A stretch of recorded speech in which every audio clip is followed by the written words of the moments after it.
como ya vamos a entrar directamente con los Maxi Abogados, ahí está Federico Anaya, usted lo ve ahí en un lugar muy particular.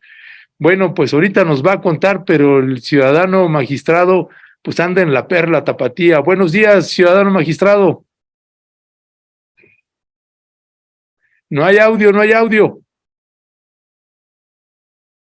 Bueno, mientras ahí corrige ahí lo de abre su audio, nuestro querido Federico, no, sigue sin audio.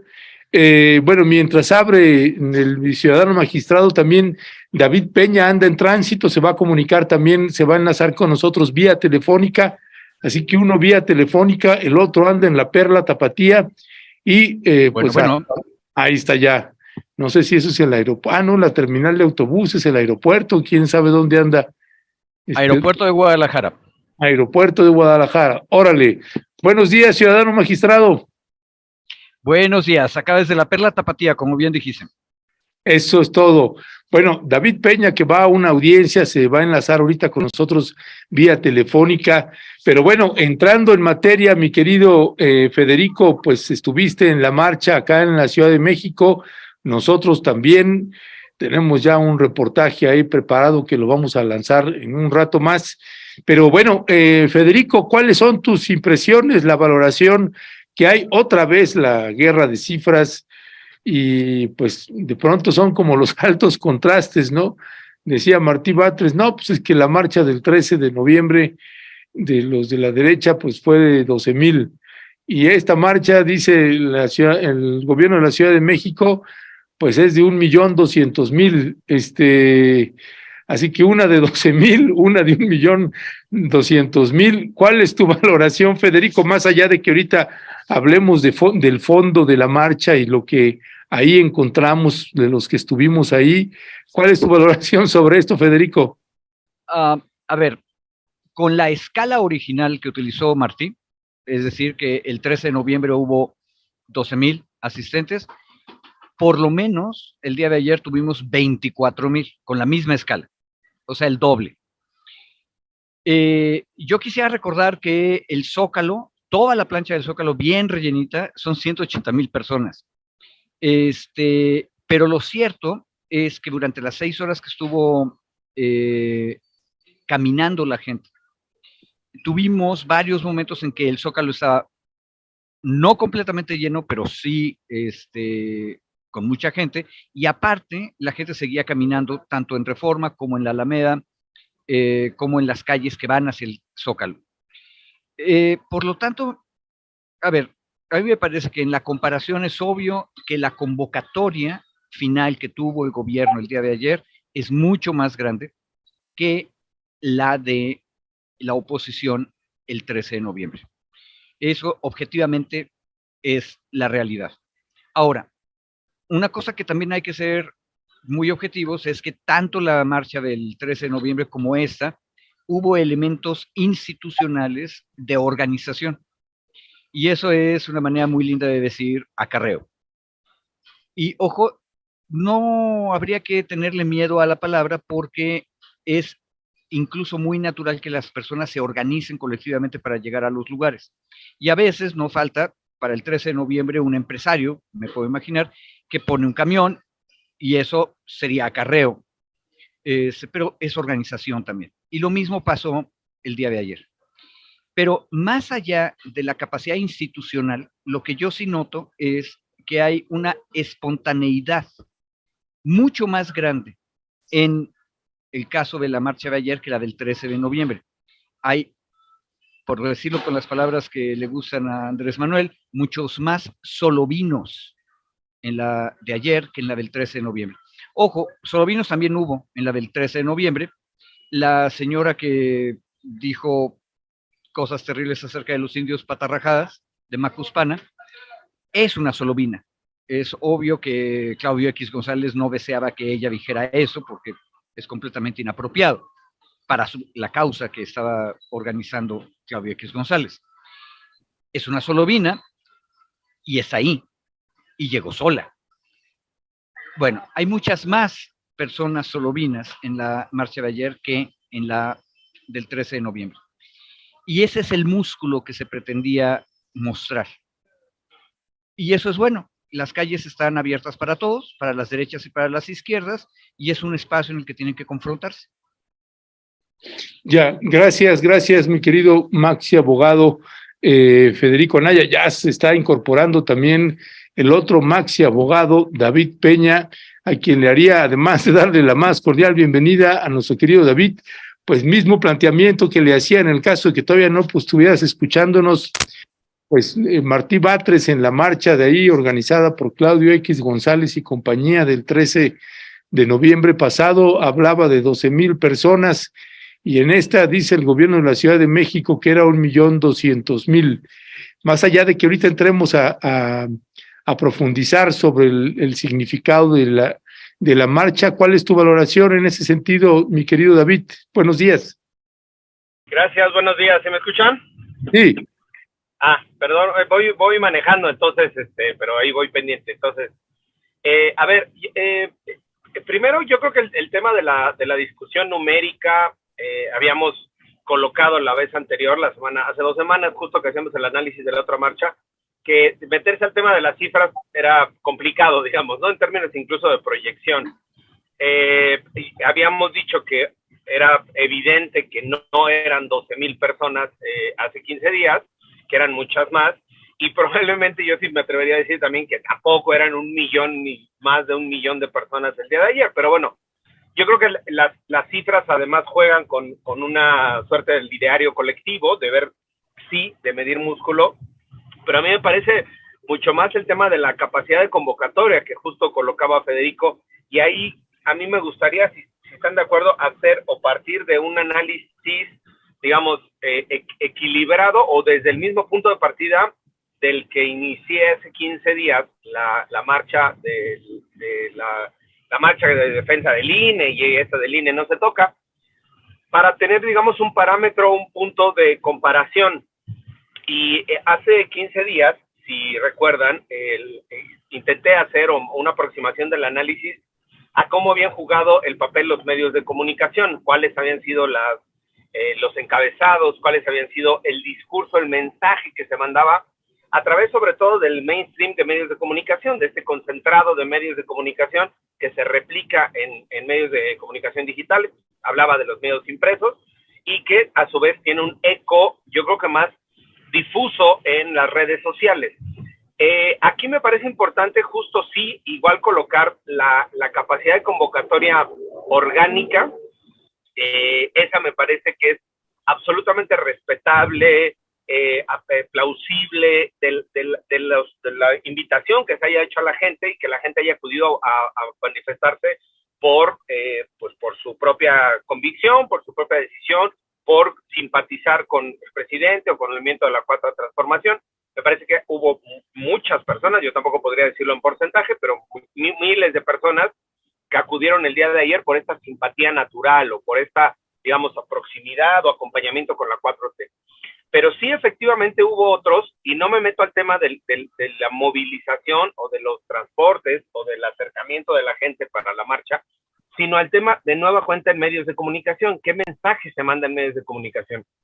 Y a mí me parece, en verdad, a mí personalmente me pareció muy lamentable la transmisión que se hizo ayer desde el Sistema Público de Radio y Televisión Nacional, en donde no se estaba dando cobertura a un evento del meeting del presidente, digamos, como informe o preinforme o informe ciudadano de gobierno. Eso me parecería que tendría cierto sentido noticioso, cierta cobertura noticiosa, sino que previamente a la transmisión del día de ayer, los medios públicos, no de Estado, recordemos que hay una diferenciación de una reforma constitucional del 2013, justo que se separaron los medios públicos, digamos, se hace esta subclasificación, reconocimiento, y eso derivó, entre comillas, en la desincorporación de Notimex para que se convirtiera en un medio de Estado y no en un medio de gobierno, en un medio público y en un medio de gobierno. Entonces, me parece muy lamentable, y sí debo de decirlo así, que los medios públicos ahora hayan jugado el papel que jugó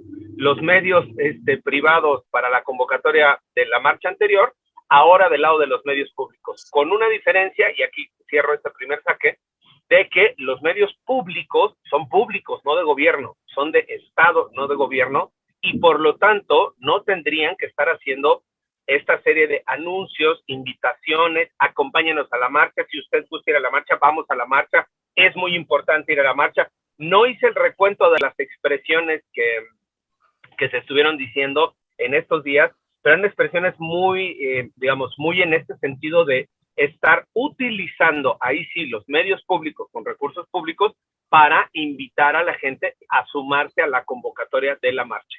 Ese me parece que es otro punto igual muy cuestionable en términos del uso de los recursos públicos, porque una cosa hubiera sido informar o en todo caso anunciar en los medios que el presidente estaba invitando a una movilización, que eso me parece que es noticioso, y la otra es que desde los propios medios públicos se haya construido una suerte de campaña que criticamos hace 15 días en los medios privados, en muchos de los medios privados, y que hoy, 15 o 8 o 10 días después, se haya construido esta otra campaña desde los medios públicos con recursos públicos. Eso me parece que es un punto igualmente cuestionable, como lo cuestionamos hace 15 días, pero creo que eso también influyó, y termino, en la capacidad de convocatoria de la movilización del día de ayer. Si no hubiese tenido esta, digamos, esta presencia tan fuerte en los medios públicos, incluso con la propia, ayer en la propia cobertura a las 10 de la mañana, 10:30 que estaba viendo la transmisión, decían, si usted está en la Ciudad de México, vaya a la marcha, acérquese a la marcha, todavía tiene tiempo, va muy lenta, vaya a la marcha, en transmisión, en vivo, en toda la cadena de sistema de medios públicos, y eso me parece bastante lamentable. Pues wow, eso sí que no me tocó escucharlo, mi querido Federico, qué bueno que colocas ese tema. David, perdón, mi querido David, y pues sobre eso mismo también comentar, ojalá tengamos chance también de preguntarle luego a Genaro Villamil también que nos platique un poco sobre eso, pero también en el tipo de la participación ciudadana, Federico, que te tocó presenciar ahí, pues dos mundos para los que tuvimos oportunidad de estar en las dos marchas, y que nosotros que estuvimos en esta, también en la otra entrevistamos como a 40, en esta entrevistamos como a 50, y pues dos realidades, dos mundos completamente, diametralmente distintos, lejanos, distantes entre el uno y el otro. Mi querido Federico Anaya, ¿cuál fue tu impresión en ese sentido? A ver, respecto de... Estás hablando de algo que yo llamaría la densidad de los marchantes. ¿Qué tanto sabían lo que estaba discutiéndose y por qué están marchando? Indudablemente, la gente que salió a marchar, y esto sí creo que tenemos elementos para calcular mejor, no era la primera vez que salían a marchar. En cambio, el 13 de noviembre tenías a personas que era la primera vez que salían a marchar. Entonces hay una diferencia de experiencia previa muy grande. Y ahí es donde no estoy tan seguro que lo que nos dice David sea tan impactante. Es muy importante el tema, pero no creo que haya impactado mucho. No me parece que la convocatoria en los medios públicos haya influido mucho más que lo que de por sí la experiencia previa de muchas marchas. De hecho, algunas personas con las que me encontré comparaban esta marcha de ayer con la marcha del desafuero o con la marcha del 2006 cuando empezó el plantón de reforma, y la pregunta era cuál era la más grande, y discutimos las diferencias, etcétera. Ese tipo de discusión no era posible el 13 de noviembre porque las personas que ustedes entrevistaron, tú y Violeta, en muchas ocasiones la primera vez que salían a la calle. Ahora, un detalle, qué bueno que hemos sacado a la burguesía y a las derechas a la calle, para que también tengan la experiencia de ciudadanía, porque también son ciudadanos. Ahora, lo de los medios públicos y los medios privados es importante, y yo quisiera hilar una cosa sobre lo que dijo David. A mí no me parece malo que se haya hecho la difusión, porque en la realidad, que no en la teoría de la izquierda buena ondita, lo que tenemos es a una mayoría de los medios hegemónicos. Es más, yo te diría, los medios hegemónicos prácticamente todos, excepto tal vez La Jornada, están del lado de la oposición y hacen campaña política en contra del gobierno.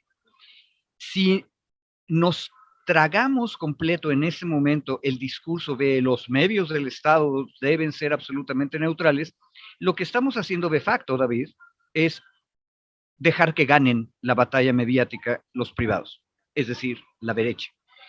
Y si vamos a hacer política, que todos tienen derecho a hacer política, los del 13 de noviembre y los de ayer, 27 de noviembre, tenemos derecho todos a hacer política, tú no puedes pedirle a un movimiento social que durante 30 años luchó por conquistar el poder, que no invite a un informe de gobierno, o sea, es un acto público, no es una cuestión de si es relevante noticiosamente, ¿eh?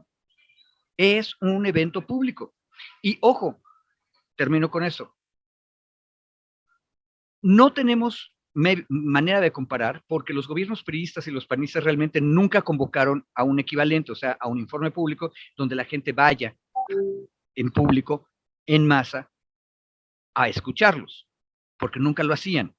Pero podemos imaginar con bastante razonabilidad que si lo hubieran hecho no habrían tenido el éxito que tuvo la convocatoria de ayer. En otras palabras, hay que ver la realidad de frente, David. Aquí tenemos un movimiento que se hizo gobierno y que luego se autoconvoca desde el gobierno también. Y ojo, vamos a tener que aprender eventualmente a construir neutralidad desde los medios del Estado.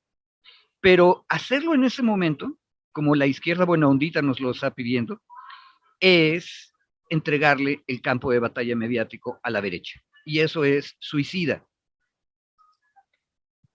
Ok. David, ¿tienes algún comentario sobre lo que acaba de comentar? Por alusiones personales. No, a ver, fuera izquierda buena ondita. O sea, es una obligación legal. O sea, es una obligación legal no utilización de recursos públicos con estos fines. O sea, si yo lo colocara en un plano ético, todavía podría ser cuestionable o no. Éticamente, ¿se va a ceder el espacio a la derecha? Ok, es un análisis cuestionable. Pero yo me estoy basando o me estoy yendo al análisis legal. Hay prohibición legal de utilizar recursos públicos con fines partidistas o con fines electorales. Aquí podría entrar cualquiera de las dos. No, y yo por eso hacía una diferenciación. Una cosa es el informe del presidente, la acción de informar en el Zócalo. Ese tiene cobertura, es un evento público, completamente de acuerdo, ahí no hay discusión. La marcha no, la convocatoria a la marcha, la invitación a la marcha, el que acudan a la marcha, no, porque ese no es una acción de gobierno, no es un informe de gobierno, el informe es en el Zócalo. Entonces, si hubieran dicho, mire, va a dar un informe público el presidente a las 2 de la tarde, a las 4 de la tarde en el Zócalo capitalino, eso tiene interés, tiene intención, tiene un informe, eso me parece que ahí está completamente coberturado. Lo que desde mi análisis, desde la posición jurídica, es la invitación a la marcha, la convocatoria a la marcha, la replicación de la marcha, no tiene que ver con el informe. Entonces, por eso dividía los momentos. Incluso la transmisión en vivo del informe tiene sentido, tiene justificación desde los medios. Lo que no tiene, y no podemos, perdón, mi querido Federico, por decir, como la derecha violenta la ley y lleva acarreados y paga, pues nosotros también, porque si no, entonces estamos en condiciones de desigualdad. No, pues me parecería muy grave, porque entonces la derecha hizo fraude en el 2006, pues nosotros también vamos a hacer fraude, porque si no, ¿qué tal si nos ganan la presidencia en 2024? O sea, sería tan exagerado de llevarlo a ese punto de decir, como la derecha está utilizando estos medios, pues nosotros violemos la ley, utilizamos los medios del Estado, los medios públicos para hacer campaña. Porque esto se puede replicar, y por eso, por eso se puede replicar hacia las elecciones, hacia el 2024. Si no colocamos el punto de atención ahorita, de decir, la actuación que tuvo el sistema público en esta parte de la convocatoria de la marcha, en la cobertura de la marcha, es ilegal. Está violando. No es ilegal. No es ilegal y no lo cumple. a ver, ¿por qué no sería ilegal la marcha? No el informe. Separemos los dos momentos. Voy a tratar de hacerlo lo más claro posible. Cuando cualquier funcionario público invita a su informe a través de tarjetitas, invitaciones, etcétera, usa recursos públicos y de hecho está permitido hacerlo. De hecho, la excepción a la promoción personal y a la promoción política tiene esa excepción grande cuando estás dando informes, cuando ganaste el gobierno e informas sobre lo que estás haciendo como gobierno.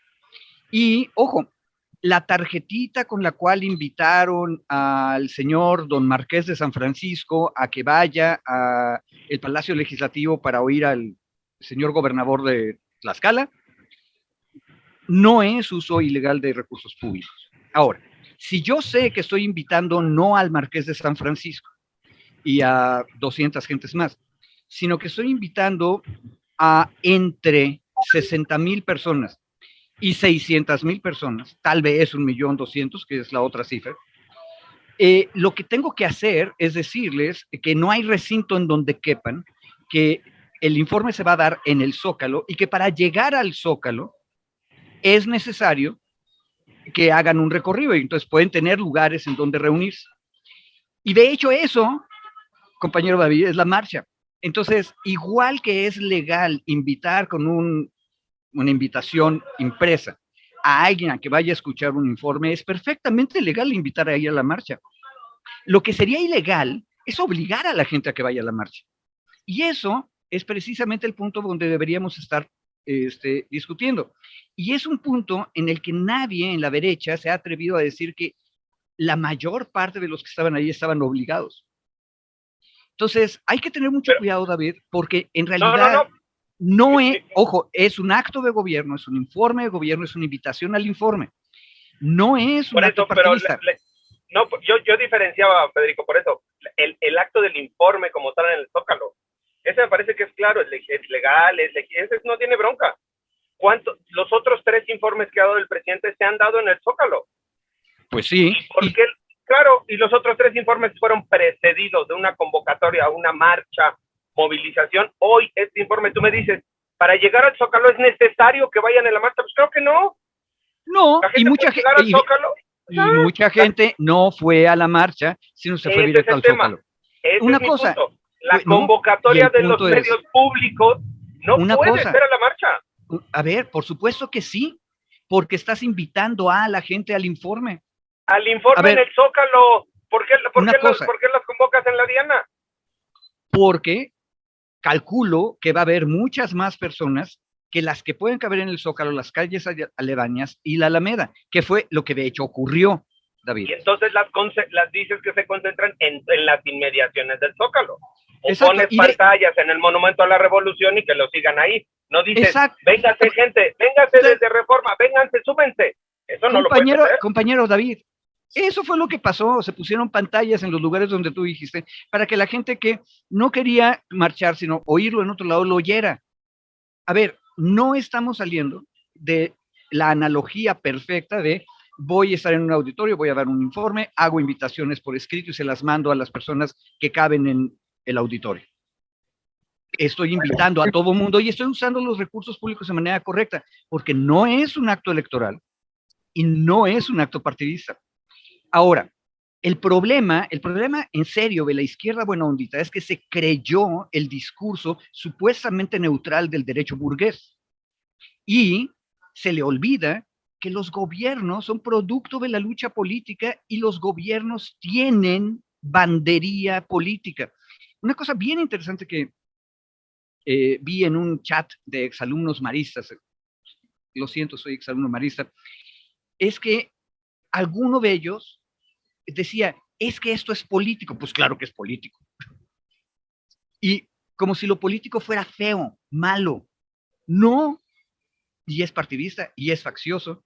Y por supuesto, el presidente sabía, o podía imaginar, cualquier gente en el gobierno federal actual, puede imaginarse que si invitas a que la gente vaya a un informe, donde se espera que venga mucha gente, entonces pueden llegar desde el Ángel hasta el auditorio, perdón, no auditorio, el Zócalo. Me puedo imaginar que no van a llegar gentes del PAN, ni del PRI, ni de Movimiento Ciudadano, ¿verdad? Entonces, perdón, nada más para aclaración, Federico, nada más, ¿por qué los otros 3 informes anteriores no se convocaron entonces a sabiendas de que llegarían cientos de miles de personas al Zócalo y solo se convocó? Es pregunta nada más de técnica.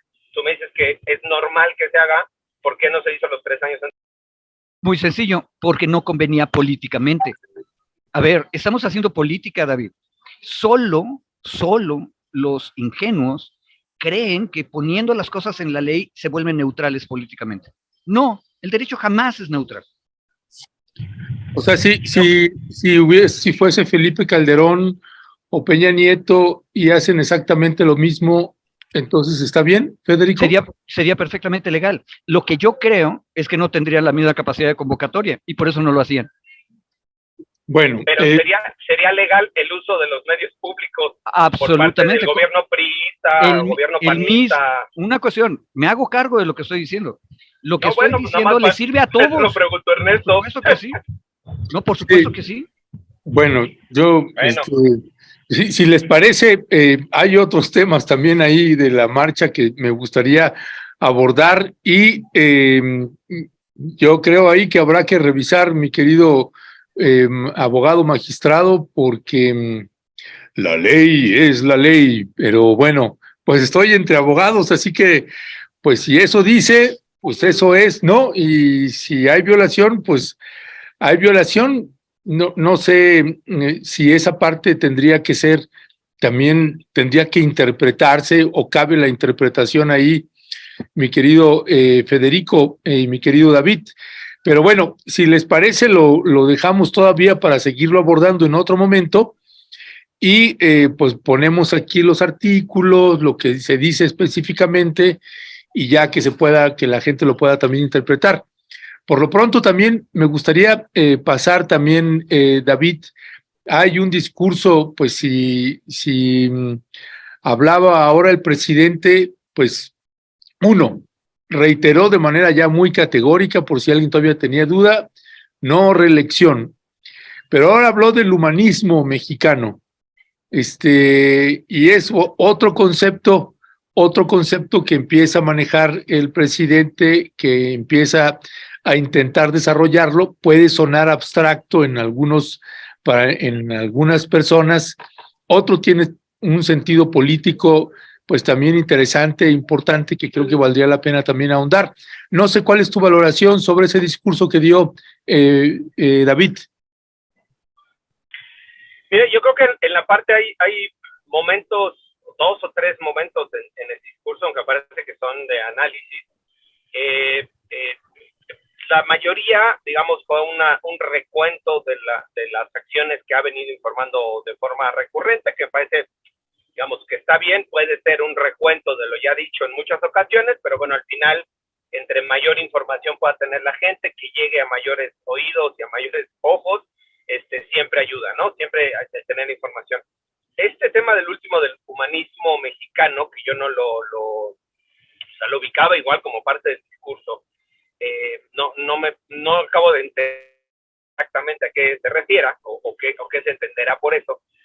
Pero hay una parte, a mí me puse a hacer el análisis de un byte chiquitito que se replicó del informe del presidente, en donde hay un cambio de palabras cuando se refiere al tema de derechos humanos. Y ayer lo comentaba con una periodista querida en la tarde, en la noche, en la reflexión, y me decía que probablemente solo fue un cambio de palabras y no es un cambio de discurso. Cuando el presidente hace referencia al tema de violaciones a los derechos humanos, dice que se trata que en este gobierno no se permiten las violaciones a los derechos humanos y que las autoridades ya no son cómplices de las violaciones. El fraseo puede ser menor, pero hasta hace un mes, el 26 de octubre, en la audiencia que se tuvo en la Comisión Interamericana de Derechos Humanos, justo para el tema de militarización, en voz de la embajadora en la OEA, la embajadora mexicana ante la OEA, el presidente mandó un discurso, un texto que se leyera frente a la CID. Y el presidente hasta hace un mes sostenía una frase que era: no hay violaciones a los derechos humanos en México. No se violan derechos humanos en México. de ese discurso de hace un mes al de ayer, insisto, puede ser un cambio de palabras, pero sabemos que el presidente le da bastante valor a la semántica. Y el discurso de ayer dijo, no se permiten, es decir, se quitó de este discurso negacionista, o se alejó, del discurso negacionista de no hay violaciones a los derechos humanos, lo cambió por no se permiten, aceptando que existen, y en el segundo momento, aceptando que existen, dijo, no somos cómplices, situación que igual me parece muy importante, ¿no? No somos cómplices de las violaciones. Y con eso, digamos, cierro esta parte del análisis del discurso, porque a mí sí me parece importante el poder ir revisando cómo sí cambian o cómo sí va cambiando algunas de las frases, algunas de las construcciones que va teniendo el presidente a lo largo de estos años, y en ese punto particularmente de los derechos humanos, yo asumiría que a partir de ayer su discurso no es el discurso negacionista, no es el discurso de ya no se violan derechos humanos por decreto, sino que hay un reconocimiento implícito de que existen violaciones a derechos humanos, de que se siguen violentando los derechos humanos en México y de que el Estado actuará para no permitirlos, para investigarlos y sancionarlos, y que el Estado no será cómplice de esas violaciones. Entonces, esa es una de las partes del análisis que me parece interesante compartir. Insisto, puede ser solo un cambio de palabras, sin un cambio de sentido del discurso, pero yo detecté esas dos o tres palabras de cambio en este discurso. Y el tema del humanismo mexicano no acabo de entender cuál es la posición, o cuál sería la construcción desde la visión del humanismo mexicano. Entendería yo, por los principios que maneja el presidente, pues que tiene que ver con una suerte. Yo haría hoy hablaba bastante de religión el presidente en la mañanera, y yo entendería que es una suerte de la filosofía de la teología de la liberación, de la opción por los pobres. Entendería yo que el presidente, y esa es interpretación mía, se está haciendo una aproximación hacia la opción por los pobres, que deviene de la teología de la liberación, y que por eso estaría construyendo, o desde esa visión estaría construyendo esta idea de el humanismo mexicano. Sale. Gracias, mi querido David. Federico, ¿cuál es tu valoración?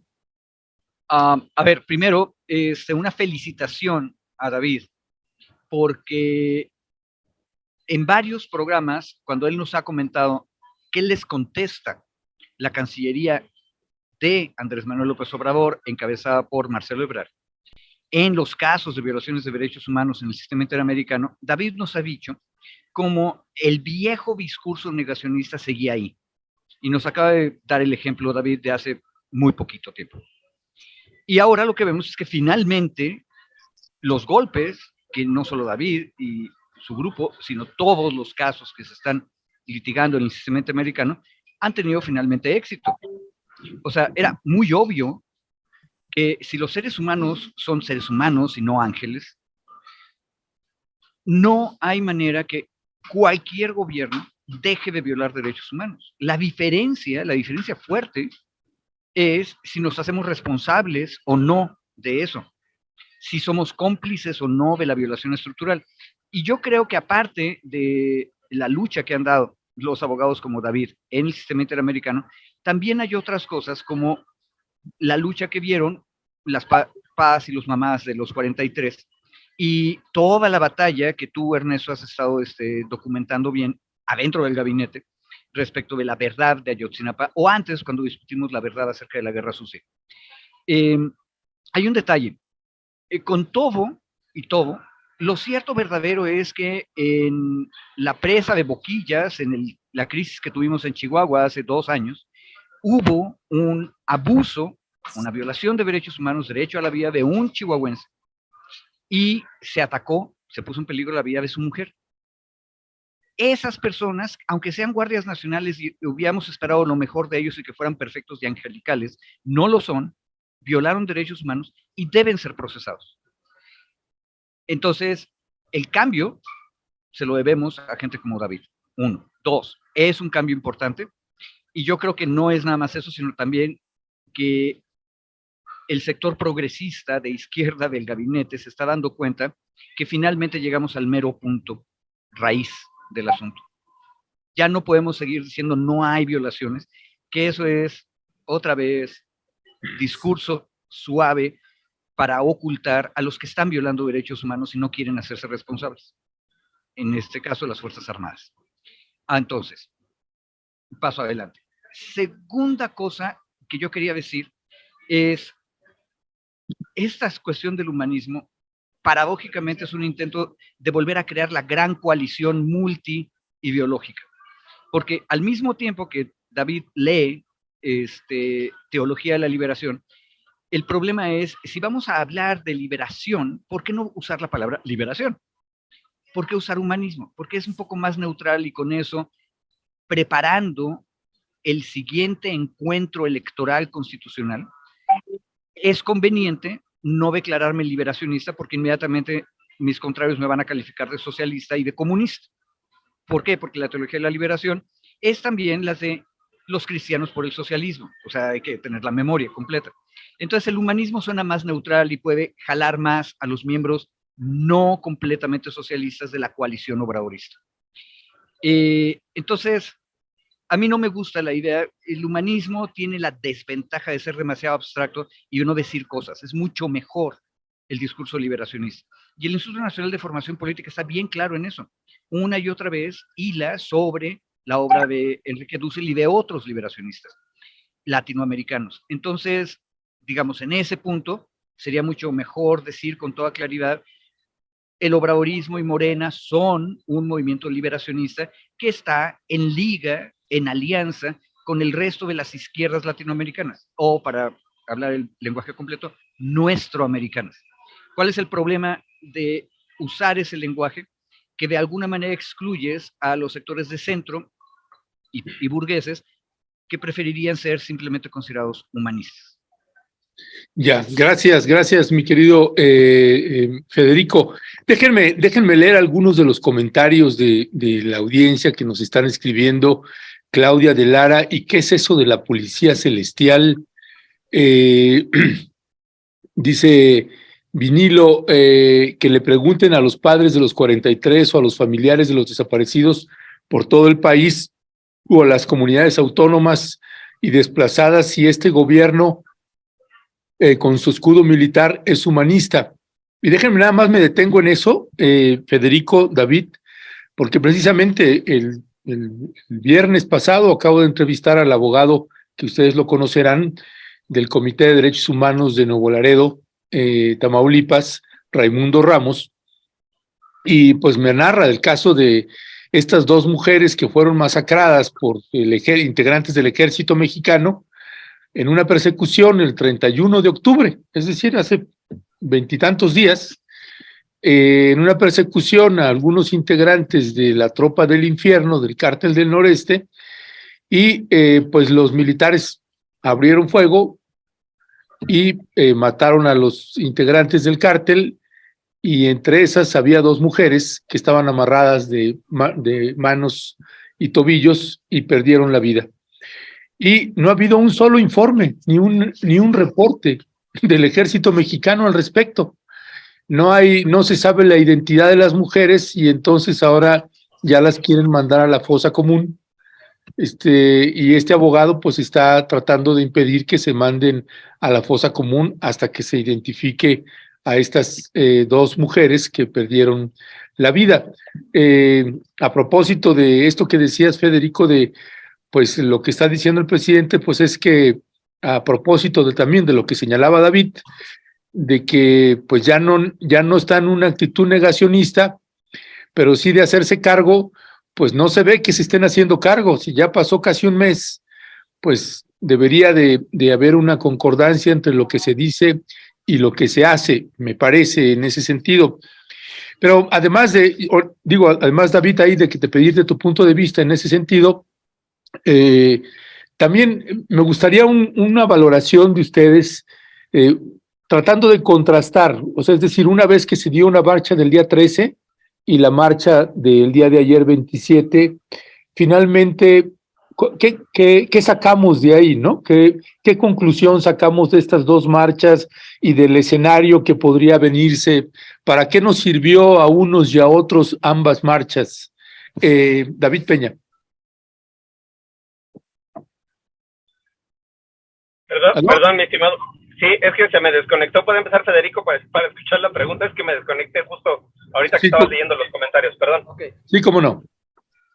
A ver, ¿en qué nos dejan la comparación de las dos marchas? A ver, primero, una cosa buena. Los dos lados ideológicos de la sociedad mexicana, derechas e izquierdas, están haciendo política en la calle, lo cual es una magnífica noticia. Las calles son de los ciudadanos y los ciudadanos son libres de ser de derechas o de izquierdas. Ahora, la coalición de izquierdas es muchísimo más compleja y en principio, me parece, demográficamente es más grande. Estaba yo repasando las fotos que tomé ayer y me encontré con unos compañeros de Unidad Popular, Juventud, que llevaban un cartel que decía por la reconstrucción de la patria con poder popular. Y también marcharon de la Ciudad de México el Frente Popular Francisco Villa, que son de tendencia maoísta. Y también había unos viejitos. ¿El Francisco Villa independiente o el Francisco Villa? Es una buena pregunta. Supongo que hay un mundo de diferencia entre uno y otro. No lo sé, pero supongo que es el no independiente. Yo los vi, digamos que muy organizados, etcétera, pero no te podría decir con claridad.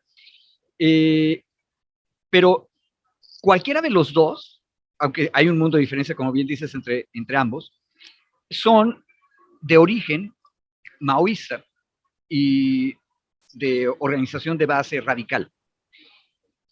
Y tienes a ese tipo de compañeros y compañeras junto con viejos sindicalistas ferrocarrileros que todavía están exigiendo que se haga justicia por la privatización de la época de Cedillo.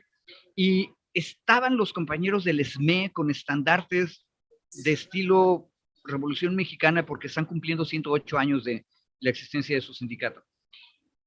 La izquierda tiende a ser muchísimo más compleja que la derecha. Aparte, lleva mucho tiempo en las calles, entonces podemos distinguirlos. La marcha de las derechas del 13 de noviembre a mí me dejó ver, por un lado, mucho racismo, pero también falta de información que ustedes documentaron tú, Violeta, Ernesto, y sin embargo, también empezaron a clarificarnos algunas cosas, como por ejemplo, la idea de orden. Mientras la izquierda no tiene bronca en discutir cualquier tipo de reforma a cualquier tipo de institución, la derecha preferiría que haya cosas que no se toquen, como por ejemplo el INE en ese caso.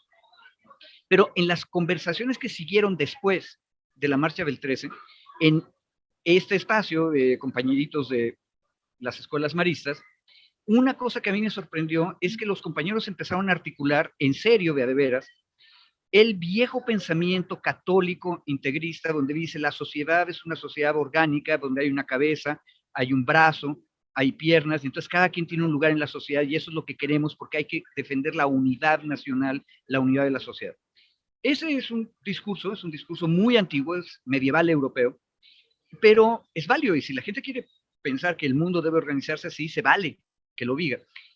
Buena noticia, empezaron a decirlo. Nos puede parecer muy antiguo a los que vivimos en el siglo XX y el XXI.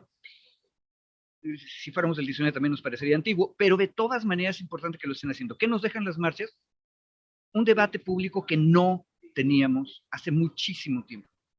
Y, ojo, la responsabilidad de que ahora sí nos salga bien el debate. Nada más aclaración histórica, la última vez que tuvimos este debate tan en serio en público de la gente fue en los años 1850 y terminamos en la guerra civil más sangrienta que ha tenido esta república, la guerra de los 3 años. No creo honestamente que lleguemos a eso porque hemos aprendido, tanto derechas como izquierdas, y estamos dispuestos a salir a la calle, debatir y empezar a pelearnos. Y a veces va a haber gente que haga el ridículo. Cierro con un detalle alucinante. En el chat que les conté, me regalaron un videíto de Diego Fernández de Ceballos, donde yo no podía creerlo. Bueno, una parte era esperable. Dijo que los que salieron o iban a salir porque los sacó antes de la marcha de ayer, eran subordinados, menesterosos, esclavos, porque no se han emancipado. Y dijo que íbamos a ser reces, acarreados. Bueno, ese tipo de discurso le hace daño a la derecha porque es racista, clasista, y las derechas no van a ganar votos con eso. Qué bueno, sin embargo, que ya lo dijo en público, qué bueno que lo estamos escuchando, y qué bueno que se vaya depurando a la izquierda. Necesitamos la derecha, necesitamos una derecha razonable, democrática, y para eso tienen que salir a la calle y tienen que debatir con nosotros. Gracias.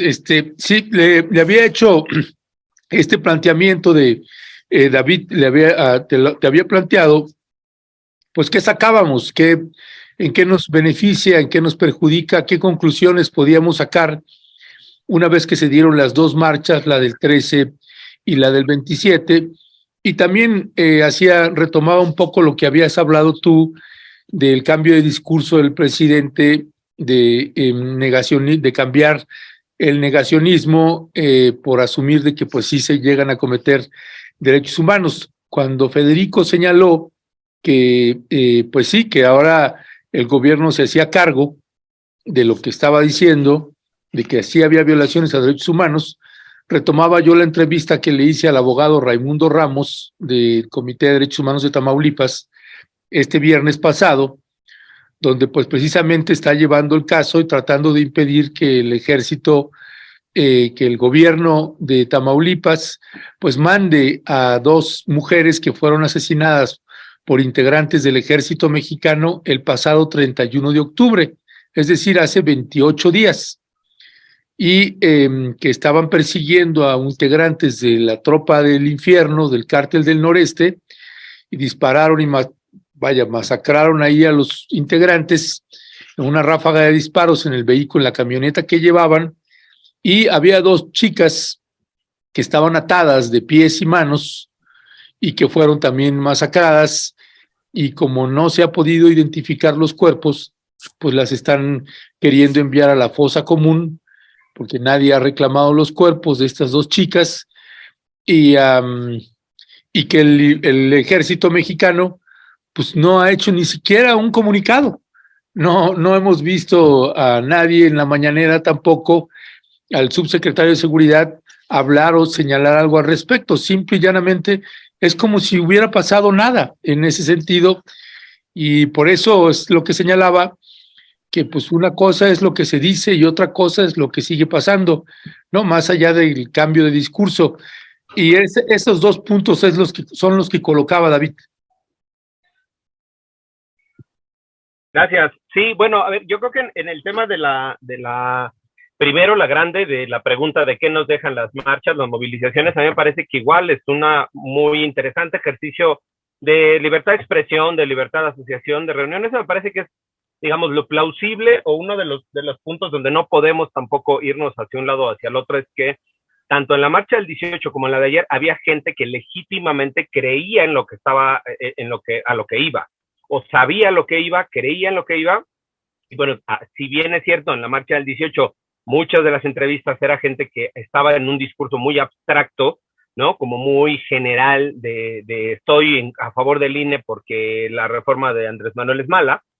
El día de ayer hubo gente igual que salía por una vocación de simpatía con el presidente, de confiar en el presidente o en el proyecto del presidente, sin que a lo mejor hubiera tanta información o tantos datos sobre si en qué rubro va bien o en qué rubro va mal. Y me parece que eso es muy interesante igual, porque provenimos de una cultura política en la que estamos acostumbrados y acostumbradas a tener poca capacidad de análisis y poca capacidad de discernimiento, digamos, en términos de la información, que es lo que se nos está, o la información que se nos va presentando. Entonces, que la gente pueda decidir voluntaria, libremente, ir a participar en estas movilizaciones, me parece que es un ejercicio muy interesante. Ahí sí es un ejercicio de ciudadanía, un ejercicio de derechos políticos, el ejercer sus derechos políticos, y eso en sí mismo, independientemente, como dice Federico, de la posición o de la tendencia que pueda tener cada uno de los grupos, me parece que es muy interesante el ejercicio. Segundo es, sí, efectivamente se está colocando, digamos, las dos posiciones o las dos grandes posiciones sobre quienes están a favor de este discurso del proyecto del presidente, con errores o con faltas o con fallas o como sea, pero digamos en esta lógica de seguir apoyando, y quienes se han convertido ni siquiera en una opción y eso me parece importante. Hasta el día de hoy no se ha colocado la oposición como una opción frente a la cuarta transformación. Se ha colocado como un detractor de la cuarta transformación sin que ello implique un proyecto distinto, un proyecto alternativo, sino simplemente en la base de la descalificación. Entonces creo que va a ser muy interesante cómo esa fuerza que se aglutinó en la marcha del 18 se podría ir, y yo creo que así será, se podría ir dando forma, se podría ir digamos, construyendo una posición un poco más sesuda, un poco más crítica, no en esta lógica solo de descalificación. Entonces, creo que va a ser interesante el movimiento que se dé hacia allá, el giro que se pueda dar. Y bueno, este último de los cambios de los discursos, a mí me parece que el presidente entra, no solo entra, a partir de mañana, entra ya en su último tercio de gobierno. Recordemos que ha venido, digamos, dosificando sus posiciones y sus posicionamientos prácticamente por tercios. El primer tercio del ejercicio de gobierno no propuso tantas reformas constitucionales, propuso las de seguridad, las de Guardia Nacional, que eran sumamente importantes, pero dejó, por ejemplo, la energética para el segundo tercio del gobierno, y ahora pensaría yo que en esta misma idea, sabiendo que no tiene tanto, que no va a conseguir prácticamente en ninguna iniciativa de reforma constitucional, creo que viene una importante grueso de reformas legales para intentar también consolidar varios de estos puntos o varias de estas acciones de la 4T que están todavía como en el aire, que están inconexas y que necesitan un respaldo legal. Yo sé que mi querido Federico dirá que la ley no es todo y que no es suficiente y que la ley es la construcción de un sistema burgués. Sí, pues si tiene alguna otra opción, pues que nos la comente y la platique y la ejercemos. Mientras este sea el sistema que tenemos, pues hay que jugar en este sistema, podemos intentar cambiarlo, que es lo que hacemos, pero bueno, son las reglas que tenemos, y creo que ahí el presidente se va ahora a abocar en este último trienio, en estos últimos 2 años, perdón, en este cambio de discurso y en esta consolidación, digamos, o fortalecimiento de un marco legal que le permita dar continuidad en su momento a la 4T. Ya, pues gracias, mi querido David. Federico, pues por alusiones personales también, si deseas comentar algo. Nada más una cuestión. El diferendo que tenemos David y yo es muy importante, y debo decir algo. Durante las últimas 3 semanas completas he estado yo batallando con este asunto de estamos usando recursos públicos en un gobierno que nace desde un partido de izquierda. ¿Hasta qué punto podemos? Ojo, porque los gobiernos, insisto, no pueden, no deben ser neutrales. ¿Dónde está la raya que dijo David? Entonces, nuestro trabajo, de David, mío, de todos los abogados y abogadas, es precisamente discutir eso. Ahorita quedaron muy claritas las posiciones. Yo creo honestamente que convocar a un informe, aunque el informe implique llenar avenidas y por lo tanto una marcha, está dentro del marco legal y constitucional. David piensa que no, pero ese debate precisamente es lo que va a permitir lo que dijo David ahorita, que dentro de la estructura del derecho burgués que se le impone a los pobres, podamos empezar a encontrar los lugares en los que ese derecho puede dar lugar a otras prácticas jurídicas. Insisto, por eso que a mí me preocupaba mucho la consecuencia, porque entonces resulta que en una sociedad en la cual la burguesía y la derecha siguen teniendo el control de los medios masivos de comunicación, entonces los gobiernos y el pueblo se van a quedar solos, sin poderse articular, sin poderse comunicar, etc. Eso tiene el problema que dijo David, y el trabajo de los abogados progresistas es discutirlo. Pero por mientras, el punto real verdadero es que toda la ciudadanía, derechas e izquierdas, ya salió a la calle. Ahora, una cosa, yo siempre he dicho que ser de izquierda es mucho más fácil en Latinoamérica que ser de derechas. ¿Por qué? Porque somos más. Si la democracia se cumpliera de manera seria y hubiera un mínimo de concientización en la población, sería prácticamente imposible que democráticamente ganara la derecha, porque no tienen los números. Ahora, eso no siempre pasa. Hay muchas cosas que en la izquierda se llaman la falsa conciencia, etcétera.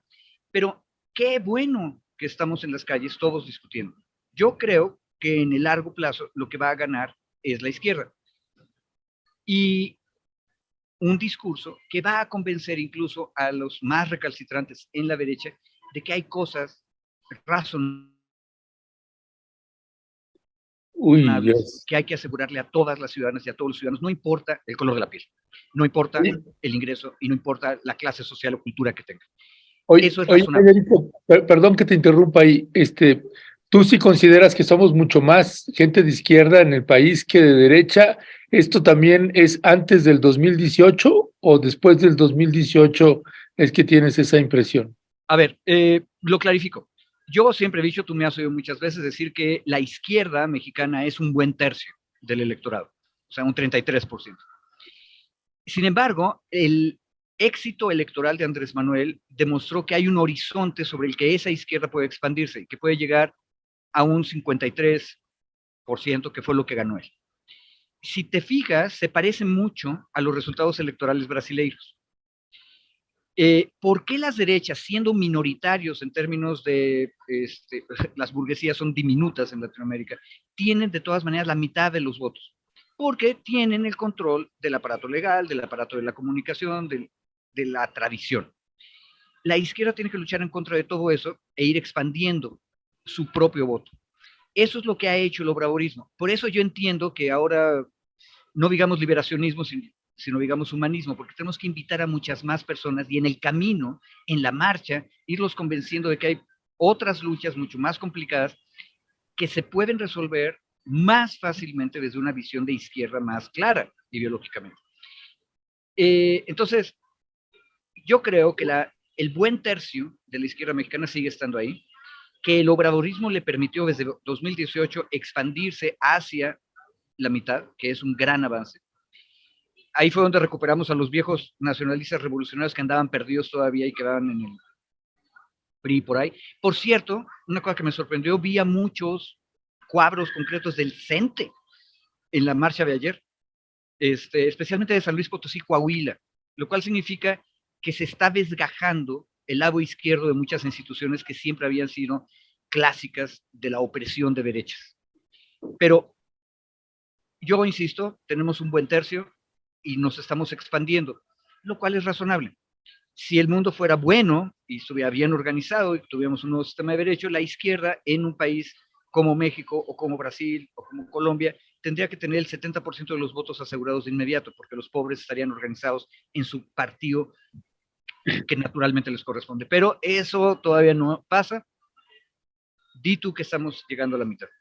Ok, gracias mi querido Federico. David, ¿con qué te despides? No, pues yo creo que cerraría nada más con el tema de poder continuar con el ejercicio. A mí me parece interesante el análisis de la imparcialidad del gobierno o no, que yo sí difiero igual de mi querido Federico, no porque el gobierno pueda ser de tendencia de izquierda o de una vocación social, vamos a legitimar, digamos, que deje de ser imparcial, porque eso, si abrimos esa puerta, me parecería muy, muy grave y muy preocupante que abriésemos esa puerta en este momento, diciendo que es un gobierno de izquierda y por lo tanto es una lucha y que hay que darla y valen todos los recursos. Si abrimos esa posibilidad o si abrimos esa puerta, me preocupa que en un futuro no muy lejano las cosas se cambien. El péndulo de la política generalmente va de izquierda a derecha a nivel mundial, que ese péndulo regrese a la derecha y ya abriendo la puerta, pues ahora del otro lado nos puedan decir, pues es que ahora somos derecha, ahora somos gobierno conservador y es válido y legítimo todo, ¿no? Todo, voy a violar la ley, hacer una interpretación a nuestro favor, utilizar los medios públicos, todo, porque ahora somos gobierno. Entonces, me parecería, sin seguir en el debate, me parecería que sí sería importante en algún momento poder hacer este análisis, incluso como decías tú, mi querido Ernesto, poder invitar a Genaro, para hacer cuál fue la valoración también desde el propio sistema de radiodifusión pública para hacer esta cobertura y estas invitaciones. Me parecía muy interesante el ejercicio. Ya, pues muchísimas gracias, mis queridos Maxi Abogados, David Peña, Federico Anaya. Suerte ahí en la donde vas, mi querido David, que todo vaya bien. Y gracias, estoy por entrar a audiencia, entonces ahí buenas vibras. Órale, buenas vibras. Ahí sí hacen falta muy buenas vibras. Un abrazo. Sí, además es en el Estado de México, así es que más vibras. Ay, no, sí. No, bueno, cuídate mucho, mi querido David, estamos en contacto. Mi querido gracias, Federico, abrazos, saludos. Gracias. Bien, hasta luego. Suerte allá en la Perla Tapatía, mi querido Federico.